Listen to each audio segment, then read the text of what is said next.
Before air travel became ordinary, there was one airline that defined what it meant to fly.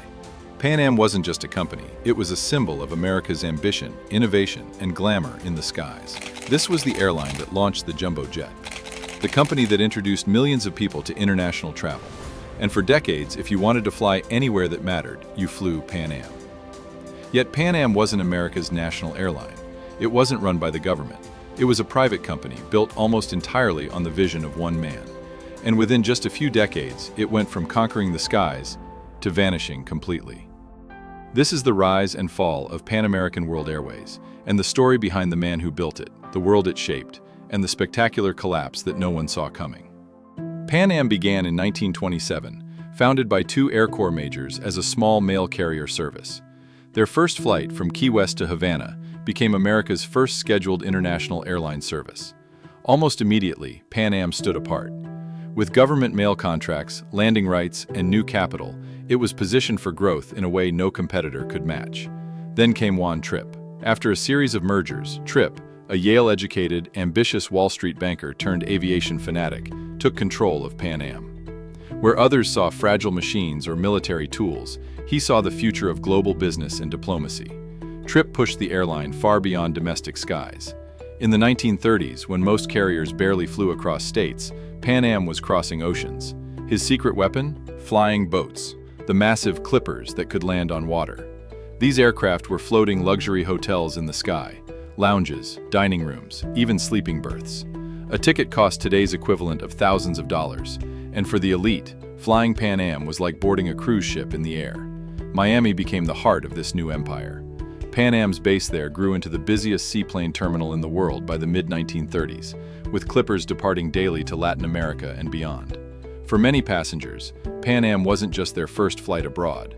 It was their first step into a truly global age. And in 1935, Pan Am achieved the unthinkable, the first passenger flights across the Pacific, stretching from San Francisco to China. At a time when long-haul air travel was still experimental, this feat captured headlines worldwide and cemented Pan Am as the pioneer of global aviation. But glamour wasn't enough. Trippe demanded discipline. He banned pilots from smoking in the cockpit, required rigorous training, and enforced strict safety procedures. Even the uniforms reflected that standard. Pan Am captains wore nautical-style naval uniforms complete with caps and stripes to emphasize professionalism and command. That look, the airline pilot as air captain, became so iconic it's still the template for pilots' uniforms worldwide. Trippe wasn't selling transportation from point A to B, he was selling glamour, prestige, and the image of America as a modern global power. From the very beginning, Pan Am wasn't content to simply fly airplanes. It built the very foundations of modern aviation. The airline developed air-to-ground radio navigation, launched the first long-range aviation weather services, and introduced early airport-to-plane air traffic control systems. Each breakthrough became a standard for the entire industry. During World War II, Pan Am's global network and long-range clippers were pressed into military service, ferrying personnel and supplies across oceans. The war highlighted Pan Am's value not just as a business, but as a tool of American power and diplomacy. After 1945, competitors like TWA and United grew rapidly, yet Pan Am still dominated the skies abroad. New aircraft like the Douglas DC-4 and later the DC-6 lowered costs and made international travel more accessible. By 1950, the airline officially renamed itself American World Airways, reflecting its massive international presence. And in 1955, Pan Am placed a record-breaking $269 million order for Boeing 707s and Douglas DC-8s, the largest aircraft purchase in history at that time. On October 26, 1958, Pan Am inaugurated the first American jet-powered passenger service, a Boeing 707 flight from New York to Paris. Journeys that once took days now took hours, and the jet age had officially begun, with Pan Am at the front of it. The 1960s were Pan Am's glory years. Its stewardesses, carefully selected under strict requirements for age, appearance, and even weight, became icons of the jet age. Service on board was refined: cocktails, multi-course meals, lounges, and sleeping berths on long-haul routes. For many travelers, a Pan Am ticket wasn't routine transport. It was an experience to remember. The company's influence reached far beyond the airport. In 1963, Pan Am moved into its own skyscraper headquarters in Midtown Manhattan. The Pan Am building, towering above Park Avenue with the airline's globe logo visible for miles, became one of the most recognizable corporate symbols in New York. At JFK Airport, Pan Am built the futuristic Worldport Terminal with its sweeping, saucer-shaped roof designed to showcase the jet age. The building projected confidence, a bold declaration that Pan Am was shaping the future of international travel. Pan Am wasn't content with flying alone. To extend its brand across the world, it created the Intercontinental Hotels chain, ensuring passengers had luxury accommodations waiting no matter where they landed. Combined with the airline's globe-spanning network, Pan Am wasn't just moving people. It was shaping the way the modern traveler lived. In 1968, after more than 4 decades at the helm, Juan Trippe retired. For years, he had been the driving force behind Pan Am's global ambitions, personally negotiating routes, lobbying presidents, and envisioning the airline as America's flag carrier in all but name. His departure marked the end of an era. The visionary who had practically invented Pan Am was gone.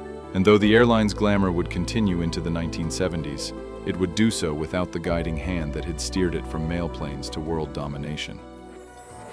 In 1970, the airline would make history again, launching the world's first commercial Boeing 747 flight. The twin-deck giant could carry hundreds of passengers across oceans, opening international travel to the middle class for the very first time. Though Trippe had already retired, the 747 was his parting gift to aviation. He had personally pushed Boeing to build it, convinced the future of air travel lay in bigger, more affordable jets. His vision reshaped the skies, even after he stepped away. By the early 1970s, Pan Am was flying to 86 countries with a fleet of more than 150 aircraft. It carried nearly 7 million passengers a year and billed itself as the world's most experienced airline. But even at the height of its dominance, cracks began to appear. The 1973 oil crisis dealt a blow that Pan Am never fully recovered from. That year, Arab members of OPEC cut off oil exports to the US and other nations in response to Western support for Israel during the Yom Kippur War. Almost overnight, fuel prices quadrupled. For ordinary Americans, this meant gas lines around the block and higher prices for everything. For airlines, it meant the cost of jet fuel, their single biggest expense, skyrocketed. The oil crisis was devastating for Pan Am. The airline had staked its future on the Boeing 747, the enormous jumbo jet it helped launch. At first, the 747 was a triumph: more passengers, longer ranges, unmatched glamour. But when oil prices spiked, those same jets became a financial anchor. Many flew half-empty, guzzling fuel while draining their finances. What had once symbolized Pan Am's dominance now threatened its survival. Although Pan Am briefly clawed back to profitability in 1977, the recovery was fragile. In March 1977, tragedy struck at Tenerife in Spain's Canary Islands. A Pan Am 747 collided with a KLM 747 in dense fog after a fatal miscommunication. 583 lives were lost, still the deadliest accident in aviation history. Though Pan Am wasn't found at fault, the disaster shook passenger confidence across the entire industry. And for the first time, Pan Am's aura of invincibility was gone. Then came another seismic shift: the Airline Deregulation Act of 1978. For decades, the federal government had tightly controlled routes and ticket prices, protecting established carriers from competition. Deregulation ended all that. Airlines could now set fares freely and open new routes without government approval. For passengers, this meant cheaper tickets and more choices. For Pan Am, it was a disaster. Rivals like Delta, United, and American built vast domestic networks, funneling passengers into their international flights. Pan Am, still focused almost entirely on long-haul overseas routes, had no such feeder system. Its planes left half full, while competitors thrived. In 1980, Pan Am tried to fix this by purchasing National Airlines, giving it a domestic network for the first time. But the acquisition was overpriced, poorly integrated, and saddled Pan Am with enormous debt. To survive, the company began selling off its empire. In 1981, it sold the Pan Am building in Manhattan, once a symbol of its power. Soon after, it let go of its Intercontinental Hotels chain, erasing another piece of its global identity. And in 1985, Pan Am sold its most lucrative Pacific routes to United Airlines for $750 million. By the mid-1980s, Pan Am still carried prestige, but it was shrinking, bleeding assets just to stay alive. But worse was still to come. As terrorism increased during the decade, Pan Am became a high-profile target. Hijackings and bomb threats added enormous costs and chipped away at passenger confidence. Then, on December 21, 1988, came the catastrophe that sealed Pan Am's fate.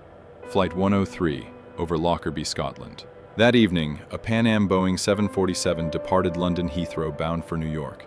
Less than an hour after takeoff, as it cruised at 31,000 feet, a bomb hidden in a suitcase exploded in the forward cargo hold. The blast tore open the fuselage, and within seconds, the jet disintegrated in midair. 259 people on board were killed instantly, along with 11 residents of Lockerbie, as flaming wreckage rained down on the town below. The attack was later traced to Libyan intelligence agents, but Pan Am bore the blame. Investigators concluded the airline's security at Heathrow was dangerously inadequate, allowing the bomb to slip through. The U.S. government charged Pan Am with 19 counts of security failures, and lawsuits from victims' families demanded hundreds of millions in damages. The fallout was catastrophic. Ticket sales collapsed almost overnight.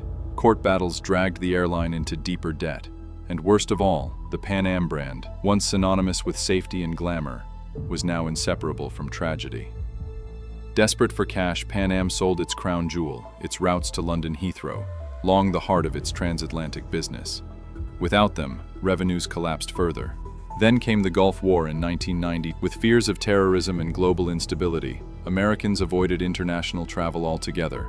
For Pan Am, whose business depended almost entirely on overseas routes, passenger numbers evaporated. The airline was losing an estimated $3 million every day. Delta Airlines attempted a rescue, investing $416 million and taking a 45% stake in Pan Am. The plan was to keep a slimmed-down version of the airline alive, operating from Miami with just 60 aircraft. But the hemorrhaging never stopped. On December 4, 1991, Pan Am ceased operations. After 64 years, the world's most experienced airline was gone. Employees showed up at airports only to learn their company no longer existed.